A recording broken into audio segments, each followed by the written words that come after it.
अस्सलाम वालेकुम स्टूडेंट्स, उम्मीद आप सब खैरियत से होंगे।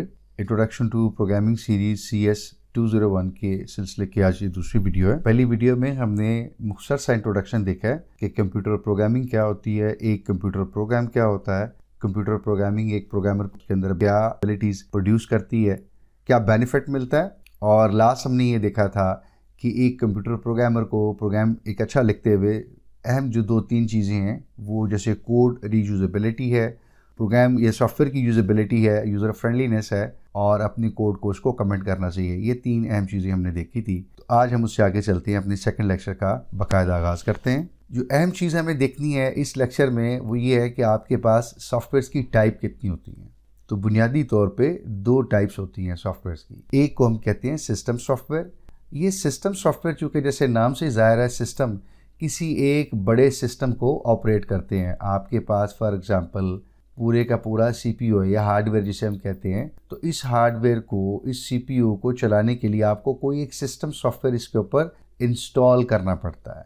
उसके बाद फिर यह हार्डवेयर आप यूज़ कर सकते हैं या फिर आपके इस्तेमाल में आ सकता है। तो इसी तरह कोई भी और हार्डवेयर हो, वो उसको ऑपरेट करने के लिए, उसको चलाने के लिए जो आपको बुनियादी सॉफ्टवेयर ज़रूरत होती है उसको हम सिस्टम सॉफ्टवेयर कहते हैं। अब सिस्टम सॉफ्टवेयर में बुनियादी तौर पर 3-4 तरह के सॉफ्टवेयर आते हैं हमारे पास। पहला आपके ऑपरेटिंग सिस्टम होती हैं। ऑपरेटिंग सिस्टम है, ये सिस्टम सॉफ्टवेयर हैं। इस हार्डवेयर के अंदर जितनी भी मेमोरी है वो आपके लिए एक्सेसिबल बनाते हैं कि आप उस मेमोरी को एक्सेस कर सकते हैं, अपने डेटा स्टोर कर सकते हैं, अपनी इंस्ट्रक्शंस एग्जीक्यूट कर सकते हैं।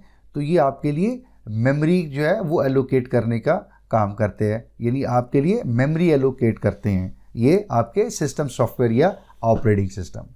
थर्ड, आपके लिए CPU जो है वो यूज़ के काबिल बनाया जाता है, यानी ऑपरेटिंग सिस्टम्स आपके CPU को आपके इस्तेमाल के लिए रेडी करता है। और हमारे पास बहुत सारे ऑपरेटिंग सिस्टम्स की टाइप्स हैं। बहुत कॉमनली मैं और आप विंडोज़ यूज़ करते हैं। इसके अलावा यूनिक्स यानी लाइनक्स भी है जिसके डिफरेंट फ्लेवर्स हैं। यूबंटू है, फिडोरा है और इसके अलावा सन सोलारिस है और भी बहुत सारे ऑपरेटिंग सिस्टम अवेलेबल हैं। दूसरी जो किस्म है सिस्टम सॉफ्टवेयर की वो आपके डिवाइस ड्राइवर्स हो। हमारे एक कंप्यूटर में मुख्तलिफ किस्म के हार्डवेयर डिवाइसेस लगे होते हैं। उन सब से कम्युनिकेट करना हो, ऑपरेटिंग सिस्टम ने उनको कुछ इंस्ट्रक्शंस भेजनी हो, उनको ऑपरेट करना हो, तो उसके लिए डिवाइस ड्राइवर जो हैं ये इस्तेमाल होते हैं और ये भी आपके सिस्टम सॉफ्टवेयर की कैटेगरी के ही होते हैं। तीसरी किस्म के जो सॉफ्टवेयर हैं सिस्टम सॉफ्टवेयर वो यूटिलिटीज़ होती हैं। ये कुछ मखसूस काम करती हैं जैसे कि डिस्क कंप्रेशन, डिस्क डीफ्रेगमेंटेशन और स्नोयत। तो ये 3 अहम सॉफ्टवेयर्स हैं जो आपके सिस्टम सॉफ्टवेयर्स हैं। ये सारे के सारे क्या करते हैं, आपके किसी हार्डवेयर से डायरेक्टली कम्युनिकेट कर रहे होते हैं और एक यूज़र के लिए प्लेटफॉर्म प्रोवाइड कर रहे होते हैं कि वो अपने सॉफ्टवेयर एप्लीकेशंस या फिर अपने बिजनेस की जो नीड्स हैं वो फुलफिल कर सकते हैं। दूसरी जो कैटेगरी है हमारे पास वो एप्लीकेशन सॉफ्टवेयर की है। ये हमारे रोज़मर्रा इस्तेमाल होने वाले बहुत सारे सॉफ्टवेयर्स हैं जो मैं और आप हर रोज़ इस्तेमाल कर रहे होते हैं। इन सॉफ्टवेयर्स में सबसे जो अहम काम होता है वो हम डे टू डे अपनी प्रोडक्शन एक्टिविटी कर रहे होते हैं, वो हमारी ऑपरेशंस एक्टिविटीज़ हो रही होती हैं। जैसा कि अगर डॉक्यूमेंट्स क्रिएट करने हो तो हम माइक्रोसॉफ्ट का ऑफिस या ओपन ऑफिस यूज़ कर रहे होते हैं। स्प्रेडशीट से रिलेटेड काम होता है तो हम एक्सेल की स्प्रेडशीट या ओपन ऑफिस की स्प्रेडशीट यूज़ कर रहे होते हैं। इंटरनेट पे कुछ चीज़ सर्फिंग करनी हो तो हम वेब ब्राउज़र अपने यूज़ कर रहे होते हैं। ईमेल्स के लिए हम थंडरबर्ड या माइक्रोसॉफ्ट का आउटलुक यूज़ करते हैं। तो इसी तरह ये सारे के सारे सॉफ्टवेयर जो हमारे एप्लीकेशन सॉफ्टवेयर की कैटेगरी में होते हैं जो हम रोज़मर्रा की बुनियाद पे इस्तेमाल कर रहे होते हैं। हमारी ज़्यादा इंटरेक्शन हमारी इन एप्लीकेशन सॉफ्टवेयर की होती है और हमारा ज़्यादा यूज़ भी इन्हीं एप्लीकेशन सॉफ्टवेयर पे ही होता है। लेकिन एक अहम बात वो आपको याद रखनी है, एप्लीकेशन सॉफ्टवेयर उस वक्त तक आपके सिस्टम पर नहीं चल सकते जब तक कि आपके सिस्टम के ऊपर सिस्टम सॉफ्टवेयर यानी ऑपरेटिंग सिस्टम नहीं होता। तो आप ये समझ लीजिए कि ये आपका हार्डवेयर है और इसके ऊपर, आपके इस हार्डवेयर के ऊपर आपके पास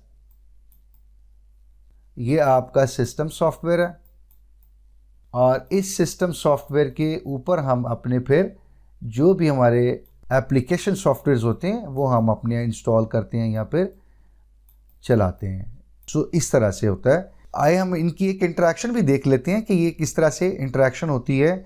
हमारी सबसे जो मेन या बाहर एक्सटर्नल लेयर है वो हमारे यूज़र की है। मैं और आप जो कि रोज़मर्रा की बुनियाद पे बहुत सारे सॉफ्टवेयर्स को इस्तेमाल कर रहे होते हैं। हम कम्युनिकेट करते हैं या इंटरैक्ट करते हैं हमारे एप्लीकेशन सॉफ्टवेयर्स के साथ, हम इनके साथ कम्युनिकेट कर रहे होते हैं। अब हमारे एप्लीकेशन सॉफ्टवेयर जो हैं वो on the top of our system software यानी ऑपरेटिंग सिस्टम विंडोज़ वगैरह के ऊपर इंस्टॉल होते हैं। तो हमारे एप्लीकेशन सॉफ्टवेयर जैसे कि वेब ब्राउज़र हैं, स्प्रेडशीट्स हैं, ये सारे के सारे इंस्टॉल कहाँ पे हो रहे होते हैं? विंडोज़ के ऊपर। तो इसीलिए ये इंटरैक्ट कर रहे होते हैं विंडोज़ यानी ऑपरेटिंग सिस्टम के साथ, और ये ऑपरेटिंग सिस्टम फिर हमारे हार्डवेयर के साथ डायरेक्टली इंटरैक्ट कर रही होती है, और इसी तरह हार्डवेयर से रिस्पॉन्स जो है वो ऑपरेटिंग सिस्टम को मिलता है, और यूं फिर एप्लीकेशन से होता हुआ यूज़र को रिस्पॉन्स मिल जाता है। तो एक सिंपल ये एक इंटरैक्शन है कि किस तरह से एक यूज़र एप्लीकेशन सिस्टम और हार्डवेयर से इंटरैक्ट कर रहा होता है उन डिफरेंट लेयर्स। एक प्रोग्रामर को प्रोग्रामिंग करने के लिए कितने टूल्स दरकार होंगे तो वो हम देख लेते हैं। उसमें सबसे अहम और पहला टूल होगा हमारा एडिटर। अच्छा, एडिटर बिल्कुल ऐसे ही है जैसे हमने अपने विंडोज़ में रोज़मर्रा हम देखते हैं कि हम मुख्तलिफ डॉक्यूमेंट्स क्रिएट करते हैं, तो उसके लिए हम वर्ड पैड या माइक्रोसॉफ्ट का वर्ड यूज़ करते हैं, वो हमारा एडिटर है। बिल्कुल ऐसे ही हमने लैंग्वेज यूज़ करनी है कंप्यूटर से कम्युनिकेट करने के लिए, इंस्ट्रक्शंस लिखने के लिए। उन इंस्ट्रक्शंस को लिखने के लिए हमारे पास कोई सॉफ्टवेयर या इंटरफेस होना चाहिए। उस सॉफ्टवेयर को या उस इंटरफेस को हम कहते हैं एडिटर्स। आमतौर पे इनको आईडीज़ या इंटीग्रेटेड डेवलपमेंट एनवायरनमेंट कहा जाता है, क्योंकि इनके साथ कुछ ट्रांसलेटर्स होते हैं और कुछ और यूटिलिटीज़ या फीचर्स होते हैं जो कि बिल्ट इन किसी एडिटर के साथ आते हैं। हमें उनको अलग से स्टैंड लोन इंस्टॉल करने की ज़रूरत नहीं होती। अच्छा, दो तरह के एडिटर्स या आईडीज़ आपके पास अवेलेबल होते हैं। एक जो है वो डेस्कटॉप बेस्ड होते हैं, आपको डाउनलोड करने पड़ते हैं। MSI पैकेज या XE पैकेज आप इंस्टॉल करते हैं और उसके बाद फिर वो आपके डेस्कटॉप पे इंस्टॉल हो जाते हैं। जैसे और आपकी एप्लीकेशन इंस्टॉल होती हैं, उनको आप यूज़ कर सकते हैं जब चाहें। उनमें जो बहुत कॉमनली यूज़ होते हैं वो डेव C++ है, जो कि हम भी यूज़ करेंगे। विजुअल स्टूडियो कोड है, it's very very popular. VS code भी कहते हैं इसको। कोड ब्लॉक है, एक बहुत अच्छा टूल है। और अपेची का NetBeans है, आप ये भी यूज़ कर सकते हैं, इंस्टॉल कर सकते हैं। तो ये मुख्तलिफ डेस्कटॉप बेस्ड जो हैं वो आईडीज़ हैं जो कि आप C या C++ जो है वो कोड करने के लिए इस्तेमाल कर सकते हैं। कुछ वेब बेस्ड भी हैं, उनमें ऑनलाइन GDB कंपाइलर है। इसमें आपको कुछ भी इंस्टॉल नहीं करना पड़ता, आपको सिर्फ एक URL चाहिए, ब्राउज़र में आप डालें, ब्राउज़ करें, उस साइट पे जाएं, एडिटर आपके पास ओपन हो जाएगा। आपने अपना कोड लिखना है, कोड लिख के आपने उसको एग्जीक्यूट कर देना है। इसी तरह एक प्रोग्रामिंग है W3 school, it's a wonderful place जहाँ पे आपको और भी बहुत सारी लैंग्वेज के रिसोर्सेज मिल जाएंगे। और ये भी एक बहुत अच्छा टूल है, cpp.sh ऑनलाइन एक कंपाइलर है जो कि आपको अवेलेबल है जी। तो ये है हमारा ऑनलाइन GDB कंपाइलर, आप देख सकते हैं। तो ये हमारा ऑनलाइन GDB कंपाइलर है, ये इसका लिंक है।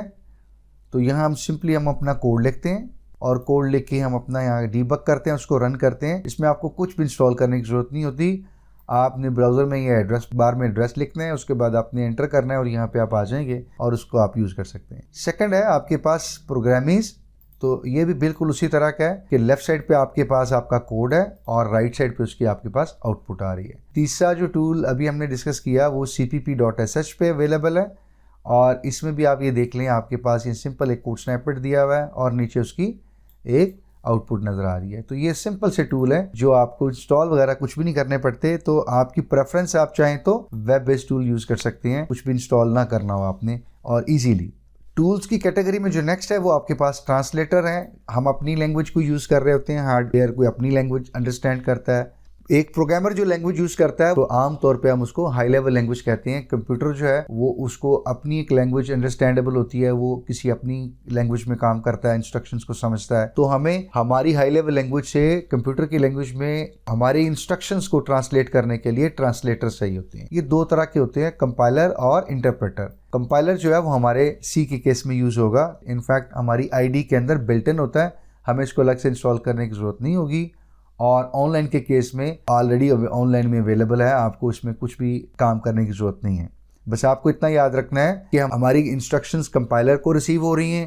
कंपाइलर्स उन इंस्ट्रक्शंस को लेके मशीन अंडरस्टैंडेबल कोड्स या वो कोड जो मशीन समझ सकती है उसमें कन्वर्ट करके या ट्रांसलेट करके आगे मशीन को या हार्डवेयर को फॉरवर्ड करता है। उसके बाद आपके लिंकर्स होते हैं। ये लिंकर्स कुछ मखसूस काम करते हैं कि आपकी जो फाइल क्रिएट हुई हुई है जब वो कंपाइल होती है और उसने एग्जीक्यूट होना है तो ये कन्वर्जन हमारा लिंकर करता है। और फाइनली हमारा लोडर जो है वो हमारी एग्जीक्यूटेबल पीस ऑफ कोड को या फाइल को मेन मेमोरी में लोड करके एग्जीक्यूट कर देता है। हम एक ये फ्लो भी देख लेते हैं कि अभी जो हमने सारी चीज़ें वन बाय वन की हैं तो ये दरअसल कैसे हो रही होती हैं, एक्चुअली ये कैसे हो रही हैं, तो इसका एक सिंपल फ्लो भी देख लेते हैं।